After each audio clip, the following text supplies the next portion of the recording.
আপনি কি জানেন অনেক বাচ্চা প্রতিদিন পেট ভরে খায়, কিন্তু তারপরও তাদের শরীর শুকিয়ে যায়, মাথার বিকাশ ধীরে হয়, আর পড়াশোনায় মনোযোগ কমে যায়। সবচেয়ে ভয়ঙ্কর ব্যাপার হলো বেশিরভাগ মা বাবাই বুঝতে পারেন না কোন ভুলটা তারা প্রতিদিন করছেন।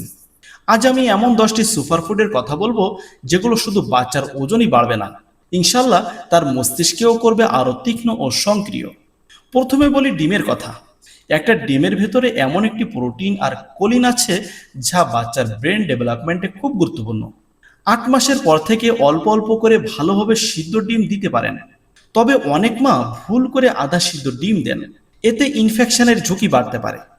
এরপর আসে কলা। গ্রামের মানুষ আগে থেকেই জানতেন কলা শরীরের শক্তি বাড়ায়।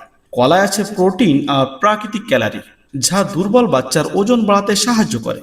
সকালে আধা কলা দুধের সাথে মিক্স করে দিলে অনেক বাচ্চাই দ্রুত এনার্জি পায়। আর এখন আমি এমন একটি খাবারের কথা বলবো যেটা অনেকেই অবহেলা করেন, কিন্তু এই খাবারটি বাচ্চার স্মৃতিশক্তি বাড়াতে অনেক কাজ করে। সেটা জানতে ভিডিওটি শেষ পর্যন্ত দেখবেন। মাছ, বিশেষ করে ছোট মাছ, বাচ্চার জন্য অনেক উপকারী। এতে থাকা ওমেগা 3 ফ্যাটি অ্যাসিড ব্রেন বিকাশে সাহায্য করে, তবে কাটা যেন না থাকে সেদিকে খেয়াল রাখতে হবে। অনেক মা বাবা জোর করে বেশি মাছ খাওয়ান, এতে উল্টো বাচ্চার খাওয়ার আগ্রহ কমে যেতে পারে। এবার বলি খেজুরের কথা। খেজুরে আয়রন ও প্রাকৃতিক সুগার থাকে, যা দুর্বল বাচ্চাকে দ্রুত শক্তি দেয়। 1 বছরের বেশি বয়স হলে দুধের সাথে ভিজিয়ে নরম করে খাওয়াতে পারেন, তবে অতিরিক্ত খেলে পেট ফাঁপা বা ডায়রিয়া হতে পারে। এখন একটা খুব সহজ ঘরোয়া উপায় বলি। যদি আপনার বাচ্চা খুব দুর্বল হয় বা খেতে না চায়, তাহলে প্রতিদিন সকালে আধা কলা, অল্প দুধ আর একটি খেজুর ব্লেন্ড করে খেতে দিন। অনেক মা এই সাধারণ খাবার দিয়েই ভালো পরিবর্তন দেখেছেন। তাই যদি বাচ্চার অ্যালার্জি বা ডায়াবেটিসের সমস্যা থাকে, অবশ্যই চিকিৎসকের পরামর্শ নেবেন। আমাদের প্রিয় নবী সাল্লাল্লাহু আলাইহি ওয়াসাল্লাম খেজুর খেতে খুব পছন্দ করতেন। হাদিসে খেজুরের উপকারিতার কথা এসেছে। প্রাকৃতিক খাবারের প্রতি গুরুত্ব দেওয়া সুন্নাহর একটি সুন্দর অংশ।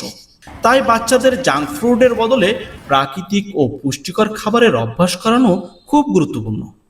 এখন বলবো সেই খাবারের কথা যেটা অনেক সময় ডাক্তার নোবেল স্যার বাচ্চার ব্রেন গ্রোথের জন্য খেতে বলে থাকেন।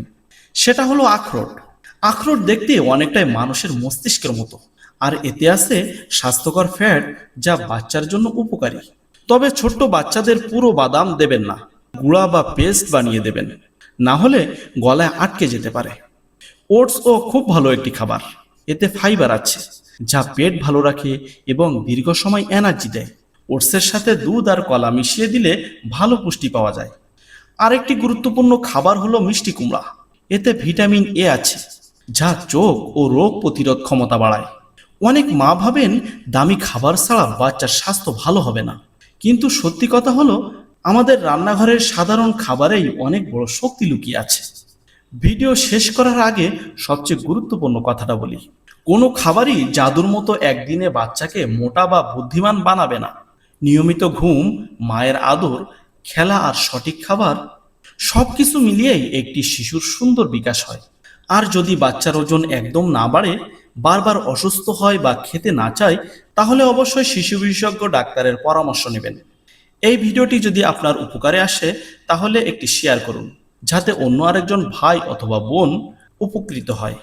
এবং আমাদের চ্যানেলে নতুন হয়ে থাকলে চ্যানেলটি সাবস্ক্রাইব করে আমাদের সাথে থাকুন। দেখা হবে নতুন একটি ভিডিওতে ইনশাআল্লাহ। আল্লাহ হাফেজ। আসসালামু আলাইকুম।